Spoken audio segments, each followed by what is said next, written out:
प्यारे दोस्तों नमस्ते। आज मैं आपको धर्मराज और फूलवंती की कहानी सुनाने जा रही हूँ। पुराने समय में एक राजा था जो बहुत दयालु और दानी था। उसके राज्य में एक गोविंद नाम का ब्राह्मण रहता था।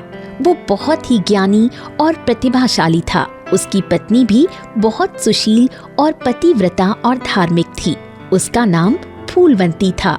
वो सभी देवताओं का पूजा पाठ श्रद्धा पूर्वक करती रहती थी।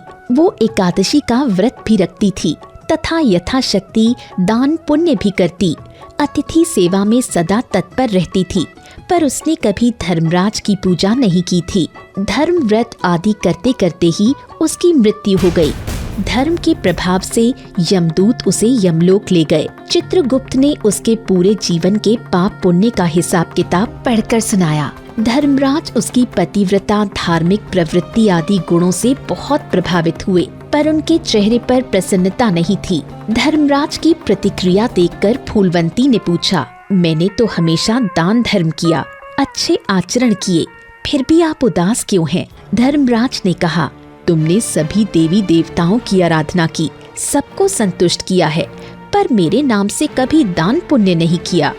फूलवंती ने कहा, प्रभु मेरा अपराध क्षमा करें, मैं आपकी उपासना की विधि नहीं जानती थी।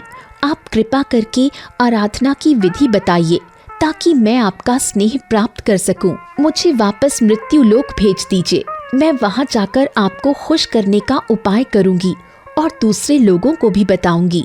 धर्मराज ने कहा, माघ के महीने में जब कुंभ संक्रांति आती है तभी तुम्हें मेरी पूजा करनी होगी तथा 1 वर्ष तक मेरी कथा सुननी होगी।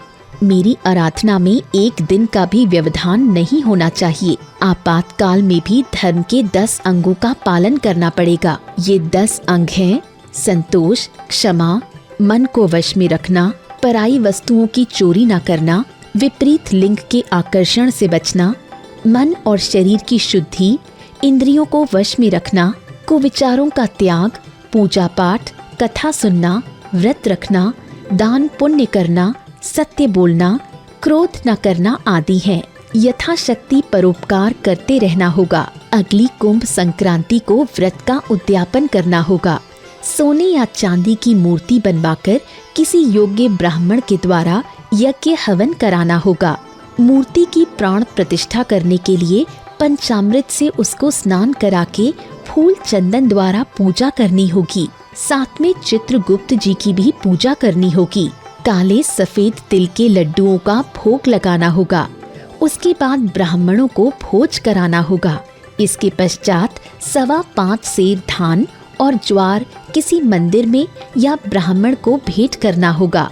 स्वर्ग में जाने के लिए सोने या चांदी की सीढ़ी धर्मराज के मंदिर में दान करनी होगी। इसके साथ ही सुंदर पलंग, नरम गद्दा, तकिया, रजाई, कंबल, पादुकाएं, लकड़ी, लोटा, डोरी, 5 कपड़े धर्मराज के मंदिर में भेंट करने होंगे।